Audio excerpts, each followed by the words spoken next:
Hello, everyone, and welcome to Your Cup of Joy. I'm your host, Ariana Joy Christie, and I am so glad that you are here. This is a space to inspire, to learn, to grow, and to challenge. Get ready to fill your cup and spread a little joy along the way. All right, Jenna Sudds, Minister of Families, Children, and Social Development. Welcome to Your Cup of Joy. Thank you. Thanks for having me, Ariana. Thrilled to have some time with you. Yes, I'm so thankful that you're here, and welcome to Guelph. I hope you've been enjoying your time. Certainly have. It's a beautiful community. It is really the best. I know I talk it up, but it's my favorite place. It's the best. It's lovely. I am so glad. So thank you for reaching out. Thank you for being here. I wondered if maybe you could give us a little background of what Minister of Families, Children, and Social Development means and what that role kind of is. Sure. So first of all, I'm a member of Parliament from Ottawa. So my riding is in Canada, in the west end of Ottawa. And I joined cabinet last summer as a Minister for Families, Children, Social Development. What does that mean? It means that I get the joy of working on behalf of families and kids across this country on programs that I believe are incredibly impactful. So, for example, right now, the work that's underway to roll out our $10 a day national childcare program across the country is my responsibility at the federal level. As well, another big piece of work right now, we included $1 billion in this year's budget to roll out a national school food program. So working right now on signing funding agreements with all of the provinces and territories. I've had some great meetings here in the Waterloo region over the last few days, focused on school food programs and how best to see those roll out so that more kids have access to food at school. So those are two big examples, but it's really an amazing job and opportunity to serve families and kids. Yeah, Can't get better than so that. neat. Really, truly, that's the best, I feel Yeah, like. agreed. Amazing. That's so cool. Yeah, because when I read your title, I was like, oh, interesting. But what does that entail? So that is so neat for me to hear and to kind of get a better understanding of. And I wanted to chat with you a little bit too about your cup of joy and how this came to be. So the podcast is all about self-care and prioritizing self-care, which can be very difficult in today's day and age, I feel like, especially as a working person or parent, especially. And I just felt like I really wanted to debunk the myth that self-care is selfish and really start promoting the fact that when you have filled your cup or done something for yourself, you actually show up as a better version of yourself, whether it's in your career or relationships or really all aspects of life. So I know you're also a working mom of 3, just I like am. myself. So how does self-care play a role in your life and how is that important to you? Yeah. So I love this question. I love this topic. As you've said, I have 3 now teenage daughters Amazing. and have always had very busy career and volunteer life, but also realized, I would say, after having my second daughter, how important it was for me to, fill my cup to make sure that I was good, whether that was physically, mentally, ensuring that my relationships were strong, and that I was well. And Totally. so, these days, in a job like I'm in now, I can't serve others unless I serve myself first, full stop, Mm, right? yeah. And so admittedly, I'm very regimented in my self-care. I'm very active. I'm up every morning at 5:30 and get my workout and my me time Mhm. before everyone else starts to ask for my time. It's very much carved in my calendar. It's booked. It's non-negotiable. Even on these Amazing. travels, my team knows I need a gym. I need healthy food. I need that time in the morning. Because if I don't get it, I'm not my best version of myself, which means Mhm. I can't do my job as well as I should be doing. For sure, and it's interesting to me that you, relate it to the people that you serve too, because sometimes I think of it just as, like, my partner or my kids, but I think it's Mm, also the people that we interact with in our job, in our life, and how that kind of, yeah, works. So yeah. I love that. I also think it is so important to time block, and I talked about this a little bit, a couple of episodes ago because it's like if you have a doctor's appointment, you schedule it and you go to it, and no matter Yeah. what work you have or what things you have going on, like, that has to be a priority, and I think until we really make our self-care be on that type of priority, level, then it won't Ah, change. It's easy to say, "Oh, I don't have time." 100%. You're so Yeah, right. Yeah. yeah, And I so I think it's love the time also, blocking. I also think, like, as moms, right? Like, we are also modeling behavior for our kids, Yes. right? And like, Mhm. again, my daughters are teenagers now, but I mean, they're used to my regiment over the years. But like, they hear me up at 5:30. They hear the weights going. Some eventually they're going to get up. They're going to see sweaty mom. They know I just got back from a run, etc. They know, like, it's part of who I am, and they Mhm, are learning from that as well. And I think mhm. that's really important as well as moms, modeling how important it is to take time for ourselves and to invest in ourselves, because we are actually people. We are not just moms. We are, Yeah, whole individual beings, yeah. despite what our kids might think at times. Totally, and I think that's so neat to look at it from the perspective of our children watching and seeing Mhm. and kind of taking that in because we all want what's best for our kids, and so Sure. we have to want what's best for ourselves too in order to have that, so that's a neat way to look at it too. I read online that prior to becoming minister, you served as the parliamentary secretary to the Minister of Women, Gender Equality, and Youth, which I Mhm. also was so intrigued by and just thought, like, that's so neat that that is even I a think. role or a thing, like, I didn't Yeah. even know. So, what was this role like for you? And what was your favorite part of playing the role in that field? Yeah. Great question. So, first of all, I got to work with the incredible Marcy Ian, who's a member of Parliament in Toronto and who is the minister leading that work. And I would say the parts that I love the most, it's really, really impactful work. And two things stand out for me.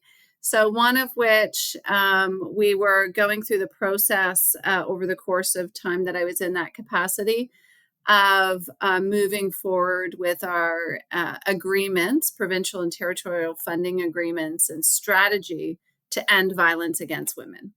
Hmm.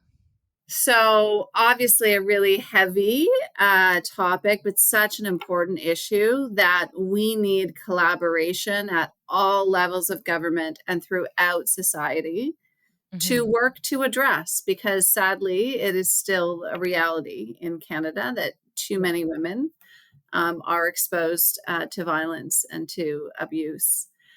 And the other piece of work on a much lighter note that I was really thrilled to be asked to lead on was moving forward with our pilot program. It was a $25 million initiative to roll out the provision of free menstrual products across the country Love. into areas and communities that were really underserved and would really Mhm. benefit from having access to free products.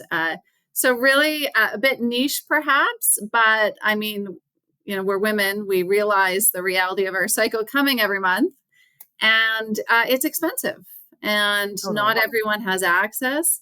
There are parts of this country where it is hard to find products, and if you do Mhm. find them, they're very expensive. So it was a really rewarding piece of work that I got to lead in that capacity as well. That's amazing and so incredible. I feel like I'm a big advocate of women, and gender equality. Sure. And yeah, those are 2 huge pillars, I think, that obviously there's still work to be done for, Absolutely. Yeah. but so Yeah. neat that you could be a part of that. If you were in that role still, what would be, like, one thing that you would love to see done or take an initiative on? Yeah. Well, I think there's still work to be done on gender equality, as you've rightly pointed out. Um, one of the things that I'm really excited about is the work that I'm now leading under this ministry to roll out our national early learning and childcare program. Hmm, And the relationship here, how I'm relating this back to gender equality, is the reality is that the data shows typically if someone is going to stay home to raise a family, or if they don't have access to childcare, it's typically going to be the female. mhm, And that has meant, lower participation of women in the workforce. It also means in many circumstances women haven't had the economic independence from their partner that mhm. sometimes inhibits them from leaving a situation that isn't good. And so, fast forward to we're now about just over 2 years into our rollout of this national early learning and childcare program. And we've seen I think we're at about 750,000 families who have access now to this program with childcare rates that are at least 50%, if not $10 a day. Amazing. And the difference for families, and again, I'm gonna highlight the difference for women of having Mhm, access to high quality, affordable childcare. We've seen a record number of women participating in the workforce once again. mm. So, it's really amazing to see the impact of these programs and the work that I'm just so blessed to get to do day in and day out. Yeah, for sure. I think it's so interesting because my husband and I just had this conversation yesterday, Okay, actually, about the division of labor at home. And it's something that sure. I've been like reflecting on and focusing a lot on because my husband and I actually work together. Okay. And then I also do like my online work as well. And then also I am the mom.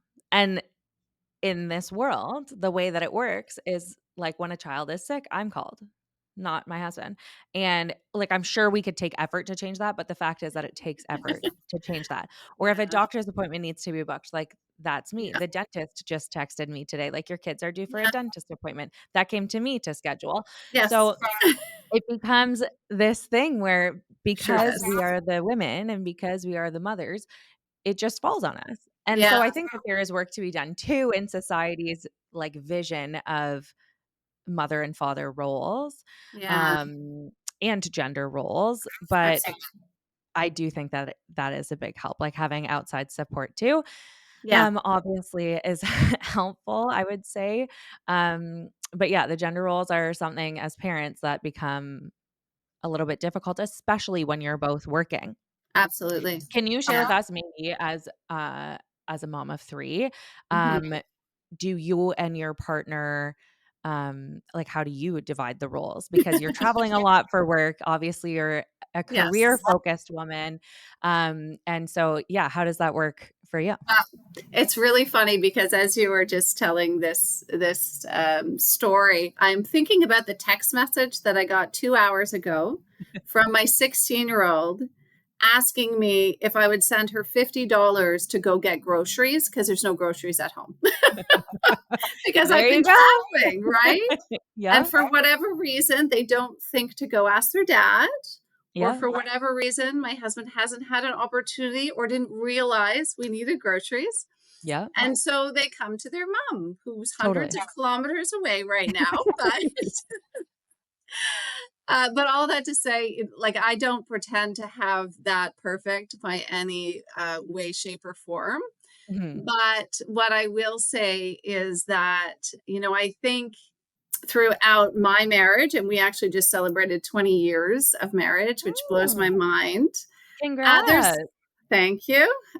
There's ebbs and flows, right? Yeah, And so there's times my husband owns his own business, and so there's been times where I amped up to fill a void when he's been too busy, Yeah. and the reverse. And I would argue right now it's been more of him slowing down a bit with his work in order to be able to pick up some more of the responsibilities at home and with our kids.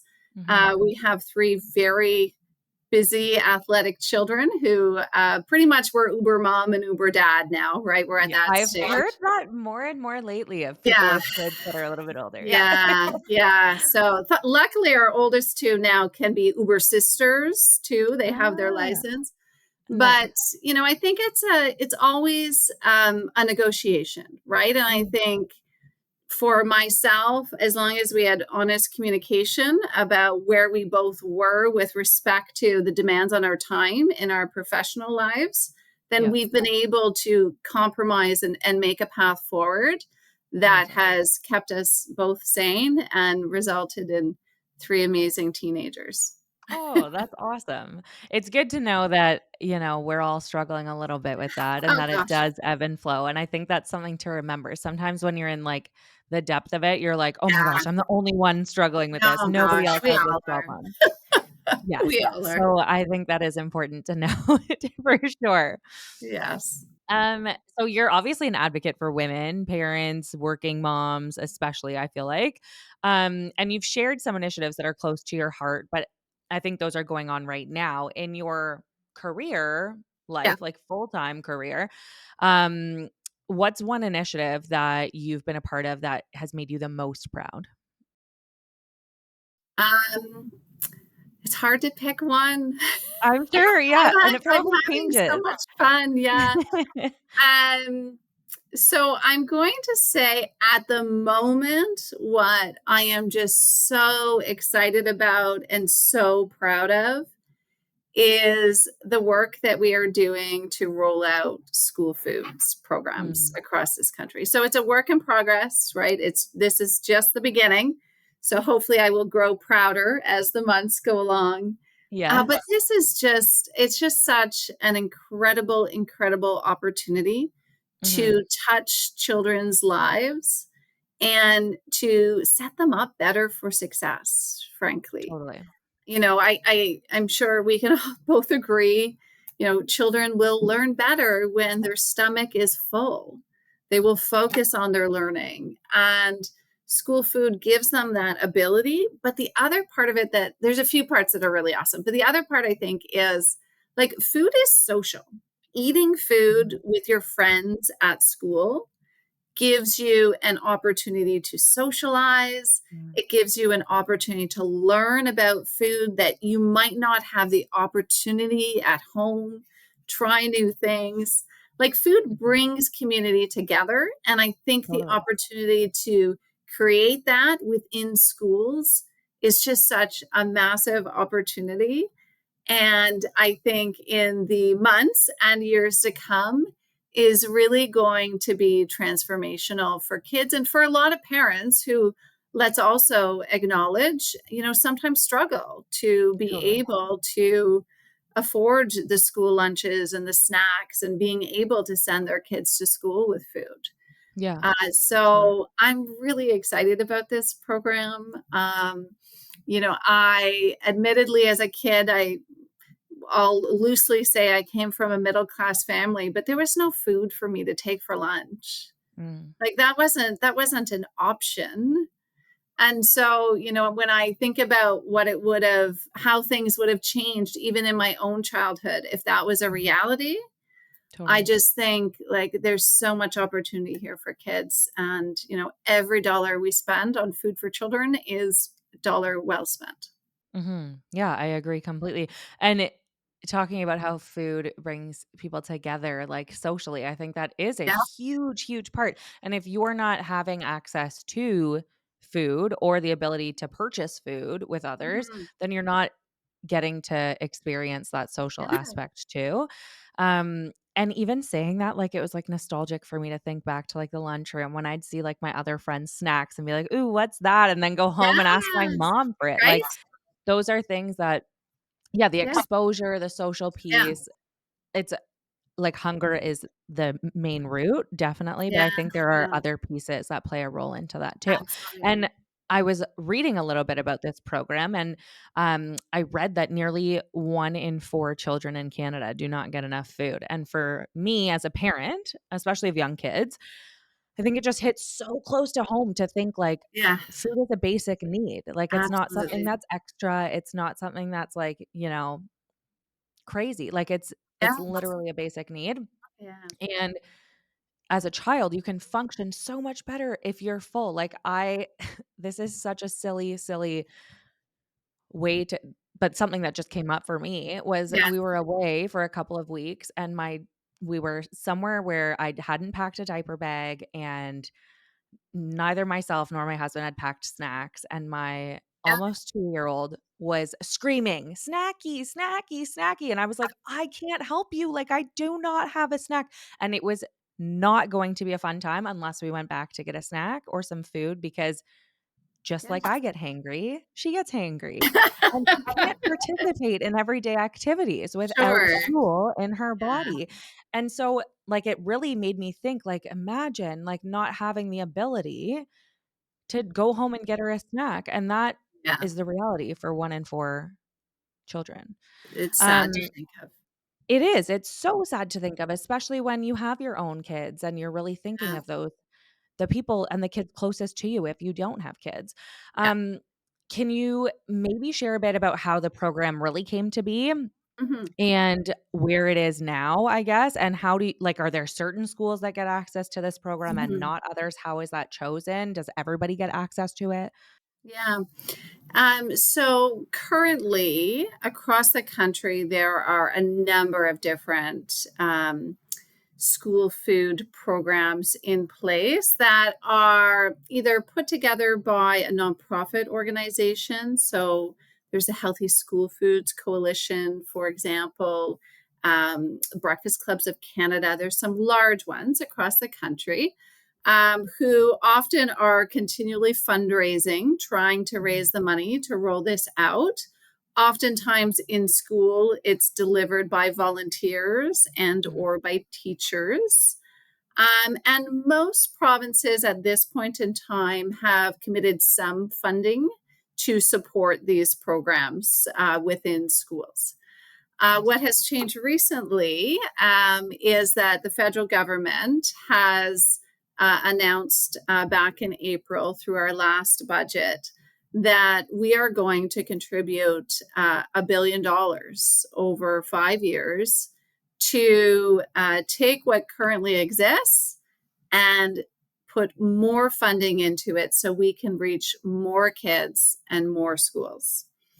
So, what that will look like the stage that I'm at right now, if that's helpful, I've mhm, actually been here in Guelph, Waterloo, Kitchener, heading to London tomorrow, and we've been having a lot of conversations with some of the organizations who do this work, mhm, getting their sense of where the gaps are, how additional funding can help support getting food to more kids. And over the course of the next month to 2 months, I will be negotiating the funding agreements with mhm, all of the provinces and territories. School education, and then by default, school food, is a provincial jurisdiction. And so it right, is the provinces who have responsibility for these programs and oversight of these programs. But as a federal government, we've come forward to say we recognize that you could use some help here, and we would like to add additional funding to this pot to reach more children. So I'm negotiating those agreements. Once we get all those signed, then obviously the provinces and territories will go out and determine how best to distribute that within their jurisdiction. Here in Ontario, obviously, we aspire to see the many, many incredible organizations that are doing this work on the mhm. ground receive more funding to, of course, be able to reach more kids. Yeah, Um, totally. it's all about ensuring that there's no stigma. Anybody Mhm. who wants access at a school is able to get access, no questions asked. Amazing. Ensuring that it's healthy choices, so following the Mhm, food guide. Incorporating the local food systems, I think, Mm, is one of the principles as well that's incorporated in our school food policy. And culturally relevant food. Like we need to mhm. recognize that our country is incredibly diverse, and we need to make sure that we're giving food to children that is appropriate for them and for their culture. Amazing. And Mhm. so you have people who do that, that are, like, immersed in the because I can imagine that making assumptions of what would be culturally relevant at a place might Sure. not always be the most important. 100%. And I mean, there's, Mm. as I mentioned, there are programs on the ground already. Mhm. We're looking to grow those and amplify those. But if you go to community, province to province, there are, I want to say, almost no two programs that look the same, I'm sure, right? yeah. Because Yeah, these have been very grassroots, labors of love through many totally. volunteers over the years who have created these programs. Mhm. And so, that is, pretty amazing in and of itself. Mhm. But I look forward to seeing the impact that these additional investments will have for our kids. Yeah, so incredible. Because I know of a few breakfast programs that are, like, volunteer run and donor Sure. driven, so it's amazing to know that there would be support outside of that too. So, so cool. Thanks for sharing. To speak a little bit about goals, I've recently been reflecting on my goal setting from January. I'm a big, like, goal-oriented person, both personally and professionally, and I think that's helped me a lot, probably because of my personality type. Um, can you maybe share with us a goal that you have for the future, both personally and professionally? Mhm. Um, yeah. Sure. So professionally, I mean, the obvious goal is to be able to continue to do the work that I'm doing. And Mhm. as an elected official, that means elections come and go. So my professional goal would be, of course, to work hard to serve Canadians, to serve my community, so that they will bestow me with their confidence once again, to continue to work for them whenever we do get to the next election. I love what I do. Like, I Aw. feel so blessed to have the opportunity to, again, represent my community of Canada Carleton, but also as Minister for Families and Children. It's a dream, really, and one that I never realized was even possible, frankly. Mm, And so, I've got a lot of work ahead of me as we move forward rolling out this National School Food Program. I think one of the goals there would be to get all 12 of those agreements signed in short order. I don't want to say a time frame because someone will quote me, but in short order. yeah. And then I guess on the professional side as well, there's a number of targets that have been committed to with respect to creating spaces within our childcare system so more families can get access. So that is very much a priority for myself. Mhm. On the personal side, what would be my goals? Well, one of my goals is always to stay married because these jobs are hard and you have to Yep. put effort into your relationships. So that Agreed. is always front and center for me, making Aw. sure we take the time to keep our marriage strong. Mhm. And then I'm very fortunate. My kids are all great, so I don't necessarily have a personal goal for them. But I would say, lastly, just to continue to carve out the time that I need to be healthy, Hmm. to focus on my health and fitness and being the best version that I can be of myself, so I can continue to serve others. I love that. I think what you said that really stuck out to me is, like, prioritizing a relationship. I think Mhm. sometimes we think, Gosh, like, yeah. "Oh, it's just our relationship," like, "Oh, whatever." But, Yeah. I'm learning, especially as a mom to young kids, that Yes. prioritizing that and scheduling it is, like, so important. Yeah. And I used to think like, "Oh, then I need a babysitter and I need, money to go out, and then we have to book a reservation at a restaurant." Like, I used to think that that was the Yeah. way to spend time together. And I'm recently learning that it can be as simple as playing a game together. Like, we love Sure. playing cards, we love playing Yeah, board yeah. games. Can be I feel like I'm, simple. like, old when I'm doing that, but it's, like, our favorite thing to do, like, Yeah. or make a But it's meal together. being intentional about it, Yes, right? Right? yes, Making sure phones you spend quality away. time. Yeah. Yeah. Exactly, and it can be so simple, but actually thinking about it and actually doing it, I think is, like, the most Yeah. important and the key. So, Agreed. I'm gonna add that to my goals too. Good. Thank you. I'm glad. That's a good goal to have. Yes, I think so too. And I know we've been chatting a bit about self-care too, and recently I've been really into, like, hobbies and Okay. rekindling old passions, Awesome. because I feel like when I had kids, like, it was a mix between like, I had twins first. I gave birth Wow. premature, it was Oh, a month in NICU, and it was also the pandemic. So it was like, man. I there are other things that come into play other than just having kids, but since having kids, I think I, like, lost all of my hobbies and the things that Yeah. I wanted to do. I Yeah. stopped, like, playing soccer. I haven't picked up my guitar since I gave birth to kids. Right. Like, these things I used to do regularly, even, like, every week or more than that, Sure. I stopped doing. And Yeah. I don't know who said it, but somebody said something about hobbies, and I kinda looked at myself and I was like, "Do I have any hobbies?" Like, what do I like to do? Work and be a mom? Like, I need Yeah. something Yeah. outside of that. And so, um, yeah, I'm trying to, like, almost look at it through the lens of, like, a child, but for myself Sure. of, like, what activities do I Yeah. want to do? Good for you. And so I'm wondering, do you have any hobbies or activities that you do to fill your cup? Or are there any, like, old passions that you would love to rekindle? Oh, that's fun. So, Yeah. I like arguably I would say my hobby is my routine of Mm. fitness, Yeah. right? Like I really enjoy that. I love to run, I love to work out. So, arguably I'd say that's my hobby. Although I will also say like I love to be on the water. I don't Oh, get to do nice. it much, but in the summer like I like to go out on a kayak or a paddleboard. Like that would be arguably the next hobby that I would suggest that I have that I aspire to Amazing. do as much as possible. That's awesome. Yeah, yeah. I like to read like garbage, like fiction, light stuff when time Yes. permits.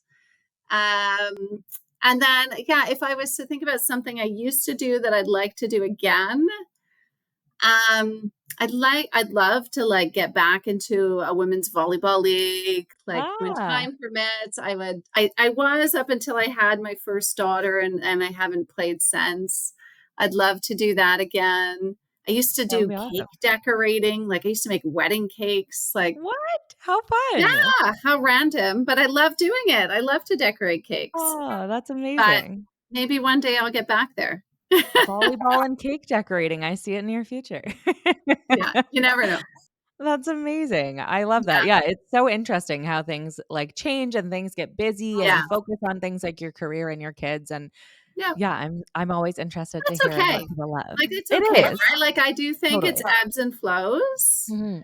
and I'm okay with that, right? Like, Yeah, sometimes life is chaotic, but that's okay. That's the beauty of life, right? it totally And is. there's times when it slows down, and when it does, you need to savor it. For sure. And you said you like reading. So right now, like, everybody is talking about ACOTAR. Have you Yes. read? I have not. Hey, me neither, and Okay. everybody is telling me I have to, and Yes, I'm okay. kind of I'll put it on avoiding the it. list. Yeah. Yeah, I don't know if I can do it. I'm more into, like, romantic, like, Yeah. yeah, lighthearted, easy Yeah. reads, Yep. but I I think it agree. has to be next on my list because everybody is talking Everybody's about it. talking about it. Oh my, it's The peer wild. pressure. It's truly my book club is like, "We're gonna have to pick it so you read it." I'm like, "Oh, please no." Um, Humorous. another thing I've kind of been, like, learning about is how our past, like, really impacts our future. Mhm. And you talked a little bit about how you grew up and how that Yep. kind of impacts the things that you're passionate about. Is there, like, a Yeah. defining moment in your life that really has impacted the work that you do professionally and that kind of, like, drives that for you? Yeah, having kids, Hmm. honestly. After I was a public servant, so my goals in life were get my master's degree, and become an economist in the federal government. That was like the aspiration. And I did that right away, like out of school into the federal government. And I spent 12 years in the public service. Wow. Had my 3 children. And you may agree with this sentiment, but for myself, once I had kids, I was really like, if I'm going to be away from them to work, I need to work on something that's really compelling and really meaningful. Like For I sure. need to make my time worth it. Mhm. And so I started to question, how I was spending my time, and got more volunteered more in my community, found out more about myself, I think, and the things that really drove me, right? Mhm. Community service, giving back to others, got very involved in our food bank.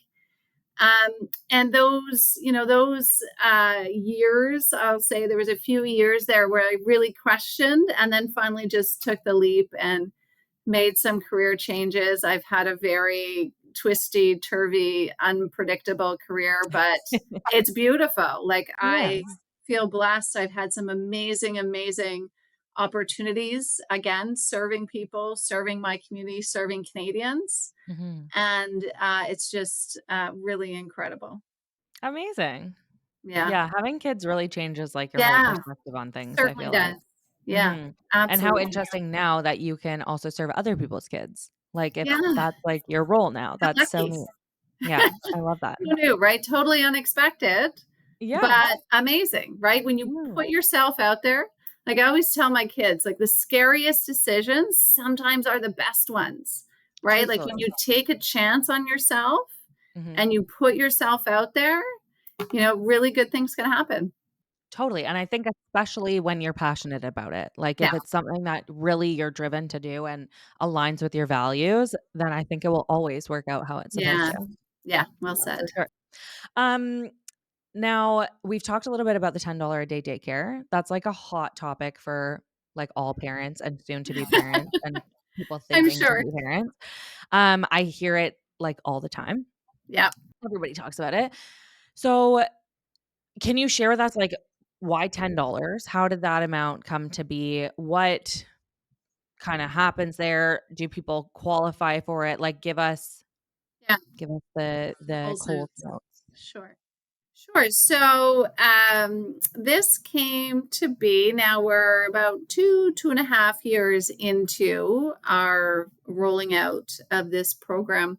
Mhm, And if I was to rewind and your question, why $10? Well, $10 is a pretty affordable rate, a daily rate that is within reach for most parents. it's the cost of a latte nowadays. It is. You're Yeah, right. Yeah. Or your kid yeah, could do a daycare all day. yeah, Yeah. So very affordable. We looked a lot to the system that was in Quebec as well. I recall it was at $7 a day at one point. I think it's increased slightly now, but a very affordable system that they were, a few decades ahead of the rest of the country when they rolled out that program. mhm, And looking at the successes that they achieved, and the number of women, they have the highest number of women in the workforce, working age amazing. women in the workforce in the country, because Wow, they've built this system over the last 25 years. yep, So all that to say, rates at the time, depending where you were in the country, but we'll say like around $50 a day, roughly, depending if you're in a center or a home. And mhm, now, like getting to $10 a day was pretty remarkable. We've mhm, seen already here in Ontario, one of the first requirements that we made on the province with our funding commitment was to get to 50% reduction of fees, which happened very quickly. amazing, They signed in March 2022. And that, in and of itself, that one move of reducing fees by 50% in Ontario is saving thousands of dollars every year for families. It's over $8,000 a year it's per amazing. child, which is amazing. Now, it's not without its issues. And as you've alluded to, it is a topic of conversation because it's become so affordable. The wait lists have grown, right? More families Tremendously. have identified that this is possible for them. They would both like to be in the workforce and have raised their hand to say, I'd like a space. And so we've seen an increase in wait lists over the Mhm. last 2 years. And unfortunately, here in Ontario, the pace of creating new spaces has not been as fast as we would like to see it. Having Yeah. said that, I will give credit where credit's due. We have seen the province of Ontario announce just over 24,000 new spaces. Hmm. Now, they've committed to creating 86,000 over the course of this 5-year agreement. So, they're doing some work. The problem is that undoubtedly, and as I've heard in many, many meetings this week in the area, that the province has not moved forward with our childcare operators to share their funding, what's called their funding formula. Essentially, what that is what the childcare operator will receive from the province, which is also Mm. from us, to operate their centers. And so far to date, they've compensated them based on whatever they were charging families back pre-pandemic. Okay. And as I'm sure you can appreciate, that has certainly climbed Yeah. since the pandemic. So a lot of them are really struggling. And Yeah. without the certainty of knowing what this funding formula is going to be, it Mhm. has meant many of them are really, really struggling. We've seen a few close, unfortunately. And the idea of being able to grow the number of spaces or open a new center is really off the table for so many non for profit childcare operators Mhm. because there's so much uncertainty. And Yeah. the province has kind of been dangling this carrot over the last 2 years, promising, oh, it's coming. It's coming in September. Oh, no, it's coming, in the summer. And of late, we've been told that it's coming January 1st. Mm. So, the sector is really waiting and expecting. And I am certainly pressuring the province and it's Minister Smith who's responsible to move forward with this funding for formula like tomorrow. Like this can't come soon enough for Totally. these centers and ultimately for parents, right? Like Yeah. we are all rowing, we should all be rowing in the same direction to Mhm. get quality, affordable care in place for parents, get them off of wait lists, get their kids in great care, and the parents can join the workforce. That is the Totally. goal. And we just need to see the province putting in the work to make that happen. Mhm. Yeah, 'cause our kid so I have twins and then a singleton, and they're really close in age, so Yes. they're 18 months apart, Oh and boy. so they all none of them are school age yet, but they all will Yes. be in programming in September, and Okay. it's, like, more than our mortgage payment for them to go to Yeah. school, and I'm like, "Okay, so am I even making money to, like, Yeah. send them there, or should I just like, it becomes a battle, you know what I mean? Of It like, does. Yeah. so what do I do? And then I look for other daycares that qualify for, like, the $10 a day Yeah. daycare, and the wait lists are astronomical. It's like a running joke that as soon as you pee on a stick, you go and apply on a wait list or Yeah. 5 Yeah. because maybe you'll Yeah. get a space and maybe you won't. Yeah. Yeah. So And this is exactly why we've created this program. It shouldn't be a second mortgage payment. You should no, not have to choose between going back to work or paying for childcare, right? totally. Yeah, So, we've seen the impact so far. We've seen it's 750,000 families have benefited from the amazing. program so far, but there's still a lot of work to do, right? Yeah, like, I So know people families who like have. yours, Yeah, yeah. yeah, And a yeah, lot of my friends have access to this, and it's changed okay, their lives. Like, yeah, both people can go to work and both can have a career and not lose out on their career or feel like they've been held back because they've had to yeah, take extra time off. But on the flip side, I know people who, were on wait lists when they were pregnant, never got a spot, and then the only place they could go to was a home daycare that wasn't that great. So it's hard. It's it is very hard. hard when it's not, uh necessarily equal for everyone because of wait lists or where you Yeah. live or anything Yeah. like that. Yeah. But it's good to We're hear the gonna work get that's being there. done. We're Yeah, gonna get there. for sure. That's awesome. Yeah. Um, Switching gears a little bit, you said that you were a sport mom. So I grew Mm, up playing sports. It's like awesome. something my husband and I are very excited and hopeful to be as sport parents, whatever our Yes. kids choose to do. Yeah. Did you grow up playing sports? How did this become a thing for you? And what sports do they play? Mhm. So I grew up in Niagara Falls, Ah, and like organized sports or club sports wasn't really an option that was ever offered to me. mhm, I don't think my parents didn't have that opportunity, and they didn't really have the means to provide it to my sister and I. I did play on school teams. I played volleyball and basketball. I did track and amazing. field.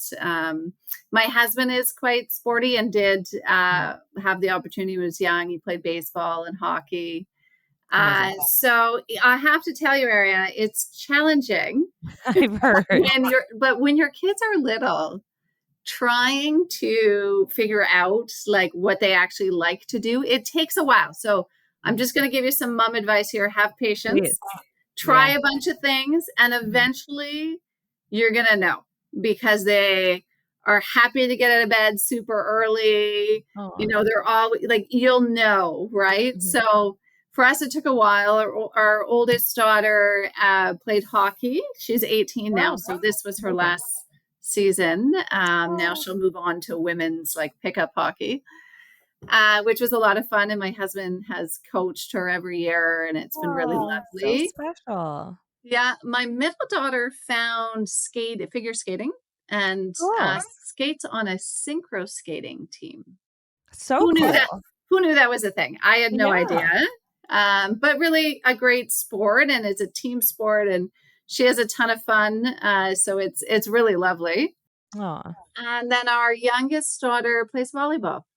amazing. So yeah, she's quite the little athlete.